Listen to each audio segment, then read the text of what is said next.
A professor walks alone into a cave. He's only inside for a few seconds, but when he comes back out, it's nighttime. His car is covered in vines, and the forest looks like it hasn't seen a human in decades. He was inside for 2 minutes, but outside, years had already passed. This is time travel. The movie begins with an archaeology professor named Hopper. He's searching for a group of people who disappeared back in the 1970s. A man, a woman, and their young daughter. They had gone looking for something called the Fountain of Youth. According to old legends, this was a magical waterfall hidden somewhere underground. Its water could heal any injury, cure any disease, and even bring a dead person back to life. The missing family believed it was real. They went looking for it, and they never came back.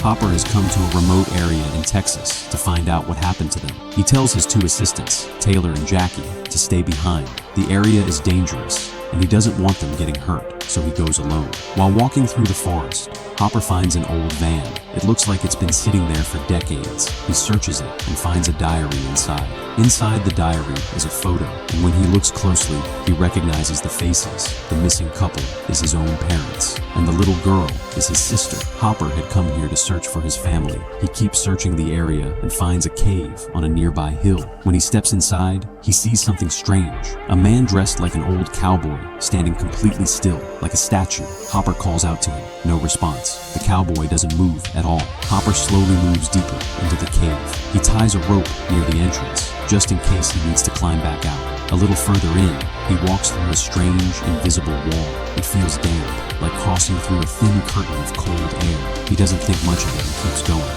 Then he hears it, a deep, terrifying growl, and right after, a girl's scream, echoing from somewhere deep inside the cave. Hopper doesn't wait. He turns and runs. He bursts out of the cave and stops dead. It's nighttime. He was inside for maybe 2 minutes, but outside, the sky is completely dark. The forest is thicker than before, and when he runs to his car, it's buried under bushes and spider webs, like it's been sitting there for years. He tries to start it, but the battery is long dead. He walks over to his parents' old van nearby, and then notices another car parked close to it. This one is also covered in vines, but Hopper recognizes the bag inside it. It belongs to Jackie, the bag she always carries. Taylor and Jackie had come looking for him, but when? He had only been in the cave for 2 minutes. Hopper calls out their names. No answer. He goes back into the cave. Now we go back 2 days earlier. Taylor and Jackie have been waiting for Hopper to return. He's been gone for 2 days without a single message.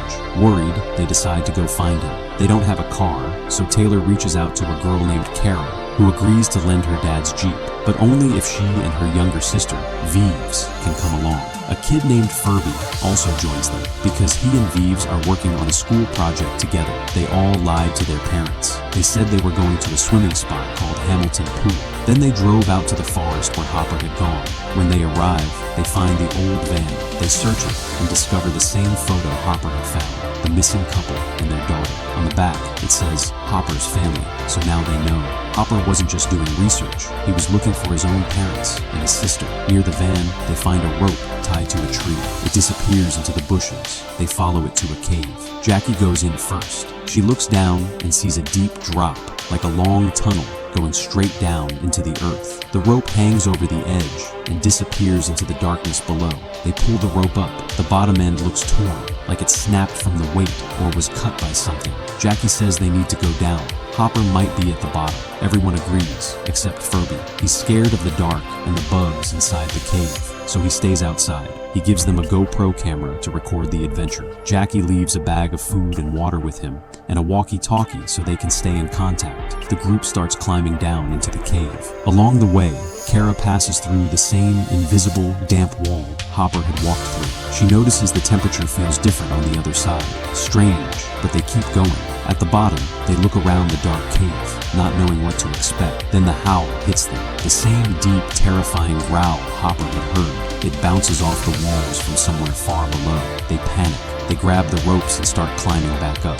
Jackie goes first. She's only a few feet up when the rope suddenly snaps. She falls hard and fractures her leg. Taylor reaches for her and breaks his arm in the process. Taylor looks at the rope. It's not broken cleanly. It looks old, like it had been left there for years and finally gave way. Before they can figure it out, they hear a heavy thud from somewhere above. Then the walkie-talkie crackles. A muffled voice says, "Help me." Taylor asks who it is. The voice says, "It's Furby." They move toward the sound and find a spot where the tunnel opens up to a kind of chamber. At the back of a large rock, Furby's body is lying still on the ground. He's dead. They're devastated, but they quickly notice something. The GoPro camera is lying near his body, still recording. They use a small projector to play the footage. What they see changes everything. In the video, after the group climbed down the cave, Furby started waiting outside. An hour passed, then another, then a full day, then 2. The group had only been inside for about 30 minutes, but for Furby, 2 whole days had gone by outside. He had run out of food and water. He tried calling them on the walkie-talkie. He screamed into the cave. Nothing worked. He even found Hopper's car nearby and searched it. Inside, he found the diary, the same one Hopper's parents had written. Furby sat down and read the whole thing, recording it on the camera. The diary told a remarkable story. Hundreds of years ago, a Spanish king became very sick with a disease no one could cure. His queen sent her entire army to find the Fountain of Youth, whose healing water she believed could save him. The army traveled all the way to a cave near a town called Elmo in the United States. They found the cave, and they were never seen again. The diary also revealed that Hopper's sister had been very sick as a child. Their parents, desperate to save her, heard about the Fountain of Youth. They believed it was real. They came to this exact area near Elmo and disappeared forever. Furby kept reading until it got dark. Eventually, after 2 full days alone with no food or water and no word from his friends, he made a decision. He was going to climb into the cave, so he found the other tunnel, the one Hopper had used, and started climbing down. He only made it a short way before he noticed something in the sky above him, a thin strip of light moving up and down very quickly, like the sun was rising and setting over and over again in seconds. Before he could understand what he was seeing, the rope snapped. He fell. The group stops the video before they have to watch the rest, but they already saw enough. After Furby fell and was badly hurt, he called for help on the walkie-talkie, and that's what drew them in. A group of wild, primitive humans found him first. They killed him. The group is shaken, but they push their fear aside. They need to get out. Since Taylor and Jackie are both injured, Kara volunteers to climb out alone. She's experienced at rock climbing. Taylor gives her a satellite phone. As soon as she gets a signal outside, she calls for help. Kara climbs up. She passes through the invisible wall. She steps outside and stops. The forest is gone. The whole landscape has turned into a dry, empty desert. A massive sandstorm is rolling in from the distance. The air is thin and hard to breathe. She climbs up onto a rock and tries the satellite phone. No signal. Nothing. Then she looks up. In the sky, there is a massive triangular object, enormous, like a spaceship, floating silently above the dead land. Terrified, she runs back into the tunnel. When she drops back down to the group, Taylor is angry. "You were gone for less than a second," he says. Kara shows them her camera footage. In it, she was outside for a full 30 minutes. Taylor goes quiet. Then he starts thinking. He explains it slowly to the others. The invisible wall they crossed when entering the cave. It's a time barrier. Inside the cave, time moves much slower than it does outside.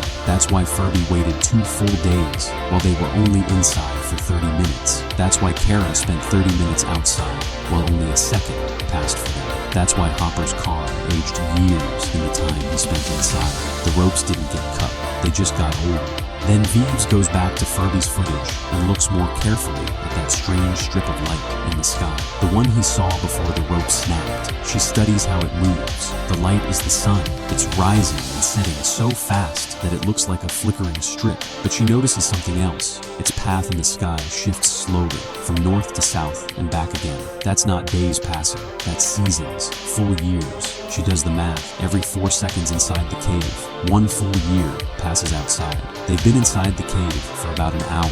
Outside, thousands of years have already passed. The group is still processing this when something drops from above. A long, narrow staircase descends from the top of the tunnel, and then a creature comes down. It's enormous, over 2 meters tall, wearing a sealed spacesuit, moving slowly and deliberately. When it reaches the bottom, a primitive human charges at it from the shadows. The creature pulls out a small device, attaches it to the attacker's neck, and the man collapses instantly, restrained. Then the creature turns toward the group. They run. As they move through the deeper parts of the cave, they stumble upon a horrifying scene. A group of primitive humans are gathered around a body. It's the cowboy, the same man Hopper had seen standing frozen near the cave entrance. He's dead now. The primitive humans spot them. Taylor makes a decision. He tells the others to run. He'll stay and buy them time. He faces the attackers alone. He doesn't make it. The primitive humans kill Taylor. When they finally leave, Kara sneaks back to where Taylor fell. She collapses beside him, crying. Then the creature from before reappears. It walks past Kara without looking at her, grabs Taylor's body, and drags it toward a small pool of water at the side of the cave. It lowers Taylor into the water. Taylor opens his eyes. He's alive. Not just alive. His broken arm is healed. Every injury gone. The water had brought him back. This is the fountain of youth. It's real, and it's right here. Before anyone can celebrate, the primitive humans return and attack the creature. There are too many this time. They tear the helmet off the creature's suit. Without it, the creature starts struggling to breathe. Earth's atmosphere is slowly poisoning it. Kara and Taylor fight back with the creature's devices and manage to trap the attackers. But the damage is done. The creature is dying.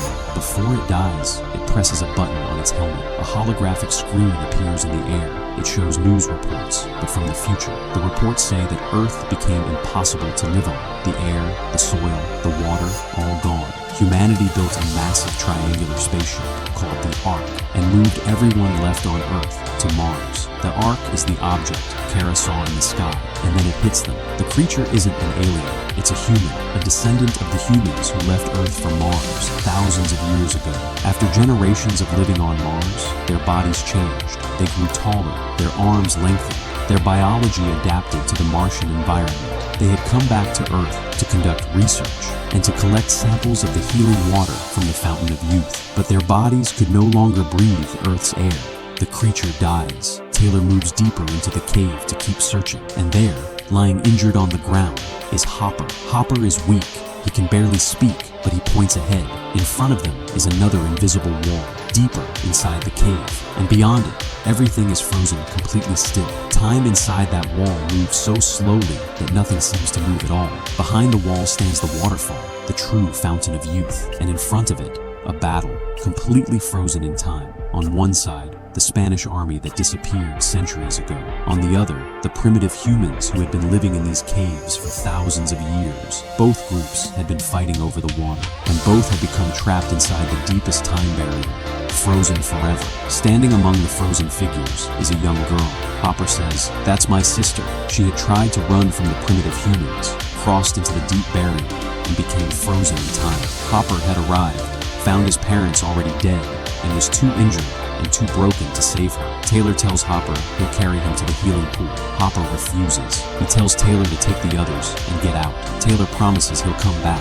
Back with the group, Jackie has already used the healing water to fix her fractured leg, but there's no time to rest. A primitive girl has revived the dead attackers using the same water, and now they're coming again. The group grabs the alien creature's ladder device and runs for the tunnel. They attach it to the cave wall and start climbing fast. Kara reaches the top first. The entrance is completely underwater. She pushes her hand through and something grabs it, something strong. It pulls her up through the water and out of the cave. Below, the others are still climbing, but one of the primitive humans hits the ladder's control sensor by accident. The ladder retracts. Taylor, Jackie, and Vives lose their grip and start falling. Then, 3 cables shoot down through the water from above. They wrap around each of the 3 and pull them up, one by one, out of the cave and through the water. Then more cables go down.